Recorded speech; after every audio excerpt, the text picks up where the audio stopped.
Hello viewers, ബ്ലാൻഡഡ് ടോക്കിൻ്റെ വീഡിയോയിലേക്ക് എല്ലാവർക്കും welcome. ഓർമ്മയുണ്ടോ ഈ മുഖം?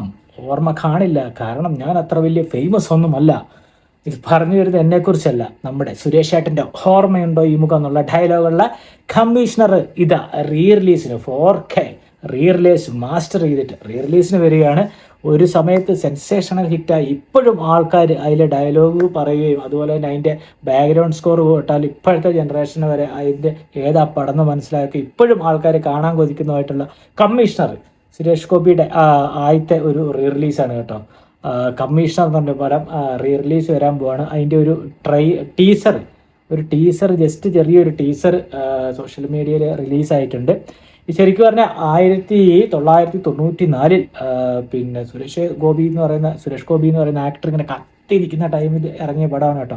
ഏപ്രിൽ 14 1994 ഒരു സെൻസേഷണൽ ഹിറ്റായ കോളിളക്കം സൃഷ്ടിച്ച ഒരു പടമായിരുന്നു ഈ പറയുന്ന കമ്മീഷൻ എന്ന് പറഞ്ഞാൽ. സുരേഷ് ഗോപിയുടെ അസാമാന്യ പെർഫോമൻസ്, അതുപോലെ കട്ടയ്ക്ക് opposite villain Ratheesh, Mohan Thomas, Rajan B Dev, പിന്നെ ശോഭന, അങ്ങനെ ഒരു വിജയരാഘവനും MG സോമനൊക്കെ ഉള്ള ഒരു വലിയ പടം എന്നൊക്കെ പറഞ്ഞു കഴിഞ്ഞാൽ, ഷാജി കൈലാസിൻ്റെ പടം എന്നൊക്കെ പറഞ്ഞു കഴിഞ്ഞാൽ വേറെ ലെവൽ പടമായിരുന്നു കേട്ടോ. രഞ്ജി പണിക്കറായിരുന്നു അതിൻ്റെ കഥ എഴുതിയിരുന്നത്, പ്രൊഡ്യൂസ് ചെയ്തിരുന്ന M മണിയായിരുന്നു. ആ സമയത്തൊക്കെ സുരേഷ് ഗോപി എന്നുള്ളൊരു നടനൊക്കെ വേറെ ഒരു ലെവലിൽ എത്തിച്ചൊരു സിനിമ കൂടെയായിരുന്നു കേട്ടോ അത്. അതിനകത്തെ ഡയലോഗ് ഇപ്പോഴും അത് ഇപ്പോഴത്തെ ജനറേഷനിടയിലും ആ പടം ഹിറ്റാണ്. ഇപ്പോഴും ആൾക്കാർ OTTയിലും അല്ലാണ്ട് യൂട്യൂബിലും ഒക്കെ വാച്ച് ചെയ്യുന്ന ഒരു സിനിമ കൂടാണ് ഈ കമ്മീഷൻ എന്ന് പറയുന്നത്. അതിൻ്റെ രതീഷിൻ്റെ ഒക്കെ ഒരു നെഗറ്റീവ്, അതായത് വില്ലൻ വേഷം എന്നൊക്കെ പറഞ്ഞു കഴിഞ്ഞാൽ അന്യായമാണ്. സുരേഷ് ഗോപിയുടെ ഒക്കെ ഡയലോഗൊക്കെ റൊമാൻറ്റിഫിക്കേഷൻ കിട്ടുന്ന സാധനങ്ങളായിരുന്നു ശരിക്കും പറഞ്ഞാൽ കമ്മീഷണർ എന്ന് പറയുന്നത്. പിന്നെ അതിൻ്റെ ഒരു റിലീസാണ് കേട്ടോ.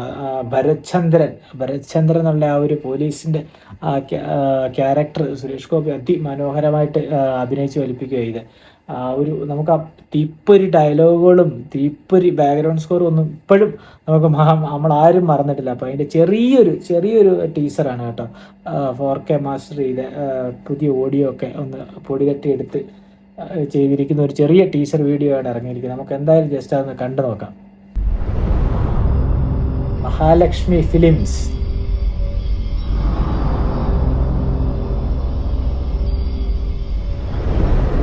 ഓ മോനെ, ആ ബാക്ക്ഗ്രൗണ്ട് സ്കോർ ഉണ്ടാവും, ഒരു രക്ഷയില്ല. ഇത് റീമാസ്റ്റർ ചെയ്ത പതിപ്പ്, മറ്റേത് പഴയ അവരിട്ടേക്കുന്ന കേട്ടോ. നല്ല ക്വാളിറ്റി ഉണ്ടല്ലോ, ബാക്ക്ഗ്രൗണ്ട് സ്കോർ കൊള്ളാം. കമ്മീഷണർ ഭരചന്ദ്രൻ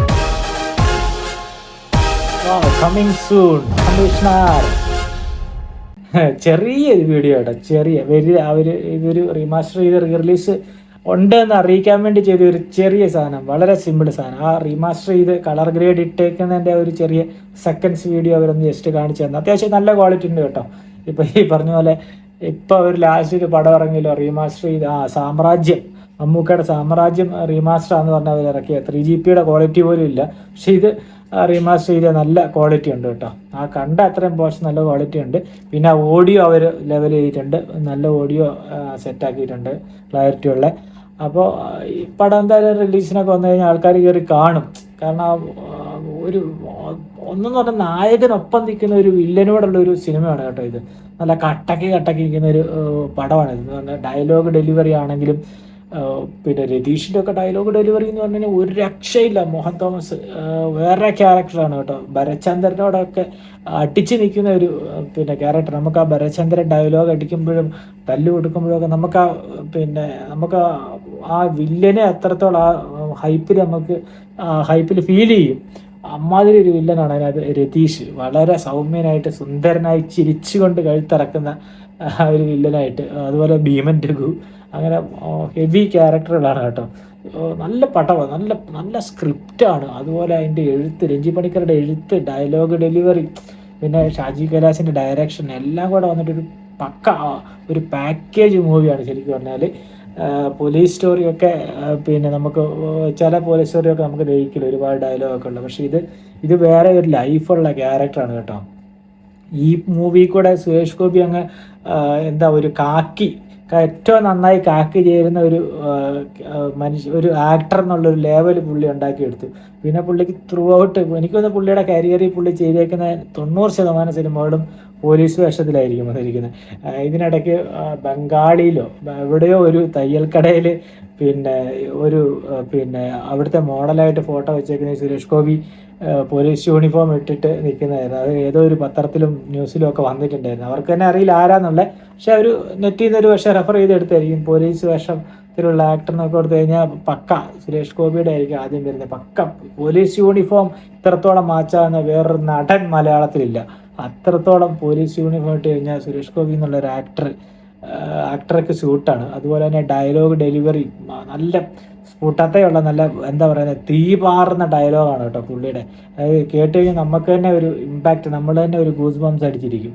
അമ്മാതിരി സംഭവമാണ്. ഇപ്പോഴും നമ്മൾ OTT-യിലൊക്കെ ഈ ഇരുന്നിട്ട് കമ്മീഷണറൊക്കെ കാണാറുണ്ട്, യൂട്യൂബിലാണെങ്കിലും ഒക്കെ. അതിനകത്തെ ഡയലോഗുകൾ ഇപ്പോഴത്തെ ജനറേഷനിലെ ആളുകൾക്ക് വരെ മനപ്പാടമാണ്. ഓർമ്മയുണ്ടോ ഈ മുഖം, മോഹൻ തോമസിൻ്റെ ഉച്ചിഷ്ടം അമേദി എന്നൊക്കെ പറഞ്ഞു കഴിഞ്ഞാൽ. പിന്നെ ബാക്ക്ഗ്രൗണ്ട് സ്കോർ ആ സാധനം കേട്ട് കഴിഞ്ഞാൽ അറിയാം ഇതേത് പടം ഐഡൻറ്റിഫൈ ചെയ്യാൻ പറ്റും. ഏത് സിനിമ പിന്നെ ഇഷ്ടമുള്ള ആർക്ക് ഏത് പിള്ളേരുടെ അടുത്ത് ചോദിച്ചു കഴിഞ്ഞാൽ അത്രത്തോളം ഇമ്പാക്റ്റ് ഉണ്ടാക്കിയ ഒരു പടമാണ്. ഇപ്പോഴും അത് ഓർത്തിരിക്കുന്നുണ്ടെന്നുണ്ടെങ്കിൽ ആ സിനിമയുടെ ഒരു സക്സസ് തന്നെയാണ്. പിന്നെ നമ്മൾ ആ ഡയലോഗ് ഡെലിവറിയൊക്കെ അഭിനയിച്ച് ഫലിപ്പിക്കുക എന്ന് പറഞ്ഞു കഴിഞ്ഞാൽ വലിയ ബുദ്ധിമുട്ടുള്ള കാര്യമാണ്. അത് ജസ്റ്റ് ഒരു പോലീസ് സ്റ്റോറി വന്നിട്ട് അപ്പം അത് തിരിച്ചു വരിക എന്ന് പറഞ്ഞു കഴിഞ്ഞാൽ ഒരുപാട് ഫാൻസുള്ള ഒരു മൂവിയാണ് കേട്ടോ. ഒരുപാട് ഫാൻസുള്ള ഒരു മൂവിയാണ് കമ്മീഷൻ എന്ന് പറയുന്നത്. പിന്നെ ഈ ഭരചന്ദ്രൻ IPS എന്ന് പറയുന്ന ക്യാരക്ടർക്കും ഒരുപാട് ഫാൻസ് ഉണ്ട്. അതിൻ്റെ ഒരു സെക്കൻഡ് പാർട്ട് ഇറക്കിയിരുന്നു ഭരചന്ദ്രൻ IPS എന്ന് പറഞ്ഞ്. അത് പിന്നെ ആ ക്യാരക്ടർ ഇങ്ങനെ വെച്ചിട്ട് ബാക്കി അതിൻ്റെ കഥയൊക്കെ വേറെ കഥയാണ്. പക്ഷേ ഭരചന്ദ്രൻ IPS എന്ന് പറഞ്ഞൊരു സിനിമ ഇറക്കിയിരുന്നു, അതും വലിയ ഹിറ്റായിരുന്നു. അതിനുശേഷം ഈ ഭരചന്ദ്രൻ IPS-ൻ്റെ ക്യാരക്ടർ അതേ വേഷം ചെയ്തിട്ട് സുരേഷ് ഗോപിയും മമ്മൂക്കയും കൂടെ ഒന്നിച്ചുള്ള ഒരു സിനിമ, അത് കിങ് ആൻഡ് കമ്മീഷൻ എന്ന് പറഞ്ഞൊരു സിനിമയായിരുന്നു. അത് ബോക്സ് ഓഫീസിൽ വൻ പരാജയമായിരുന്നു. ജോഷിയാന്ന് തോന്നുന്നു ഡയറക്റ്റ് ചെയ്തത്. അത് ജോഷിയാണോ ഷാജി കൈലാസ് ആണോ എന്ന് അറിഞ്ഞുകൂടാ. അത് വൻ പരാജയമായിരുന്നു. പക്ഷേ കിങ്ങിനകത്തെ മമ്മൂക്ക ചെയ്ത വേഷവും അതുപോലെ ഈ ഭരചന്ദ്രൻ എന്നുള്ള വേഷം സുരേഷ് ഏട്ടൻ ചെയ്ത് അവർ രണ്ടും ഒന്നിക്കുന്ന ഒരു പടം കൂടെയായിരുന്നു. സ്ക്രിപ്റ്റൊക്കെ വളരെ വീക്കായിട്ടുള്ളൊരു സ്ക്രിപ്റ്റായിരുന്നു. അതുകൊണ്ട് തന്നെ അത് തിയേറ്ററിൽ വളരെ പരാജയമായിരുന്നു. അതായത് പിന്നെ ഭരചന്ദ്രൻ എന്നുള്ളൊരു സിനിമ വന്നിട്ട് അത് നന്നായിട്ട് അത്യാവശ്യം കൂടി. അത് ഈ പറഞ്ഞ പോലെ നല്ല പവർ പാക്കിലുള്ളൊരു പടമാണ്. സുരേഷ് ഗോപിയുടെ വലിയൊരു ഇടവേളയ്ക്ക് ശേഷം അദ്ദേഹം വീണ്ടും അത് ചെയ്ത് ഒരു ഹിറ്റ് ഉണ്ടാക്കിയ മൂവി കൂടെയായിരുന്നത്. അപ്പം ഈ റിമാസ്റ്റർ ചെയ്ത് വരുന്ന കൂട്ടത്തിൽ ലാവണപ്രഭു ഈ 12-ാം തീയതിയോ അങ്ങനെ ഏതോ ഡേറ്റിൽ റിലീസ് വരുന്നുണ്ട്. അപ്പോൾ ഇതും പിന്നെ ഒരു പവർ പാക്ക് മൂവിയാണ്. ഇതിന് ഒരുപാട് ഫാൻസ് ഉണ്ട് ബേസിക്കലി. അപ്പം എന്തായാലും റിമാസ്റ്റർ ചെയ്യാൻ ആ കോപ്പി കാണാനായിട്ട്, ആ റിലീസ് കാണാൻ വേണ്ടി ഞാനും വെയിറ്റിംഗ് ആണ്. എന്തായാലും നമുക്ക് അതിൻ്റെ റിലീസിന് വെയിറ്റ് ചെയ്യാം.